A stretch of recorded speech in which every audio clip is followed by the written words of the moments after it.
Today, we're going to talk about how communication satellites work. Meet me right back here and we'll get into it.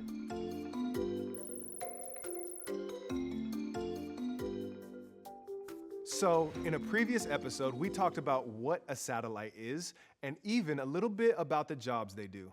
But, how? Where does a satellite get its power? How does it talk to Earth? Let's take a look at our handy model here. First, there's the onboard computer, the brains of the operation. Next, satellite antennas are similar to the one on a car or inside your phone, just bigger, about the size of the TV dishes you see mounted to houses. Next is the payload. It carries the communication equipment such as transponders and antennas. Those allow the satellite to send and receive signals. But transponders actually change the signal and amplify it. Let's listen to why that's such an important step. So signals need to be converted to avoid interference. You have a frequency to receive the signal on the satellite, and you use a different frequency to transmit the signal back to the Earth. If you were using the same frequency, you would interfere with yourself, right? So that's the frequency conversion. The amplification is very simple. The signal gets weakened when it travels from the Earth to the satellite. So by the time the signal arrives at the satellite, it's very weak.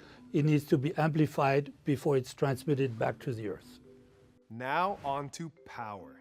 Satellites need electricity to power all their cool gadgets, and they get it straight from the sun itself. Solar panels soak up sunlight, convert it into electricity, and store that power in rechargeable batteries.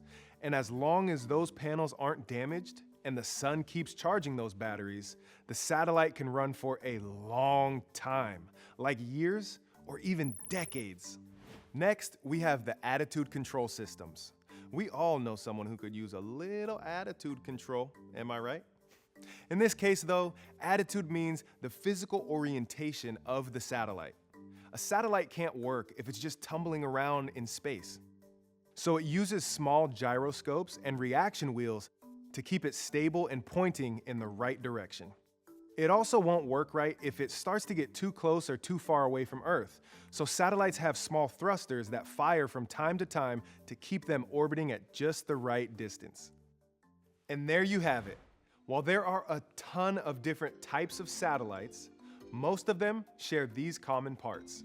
So, the next time you pick up your phone, watch a show, or video chat a friend across the globe, remember the incredible technology that's being used to make it happen.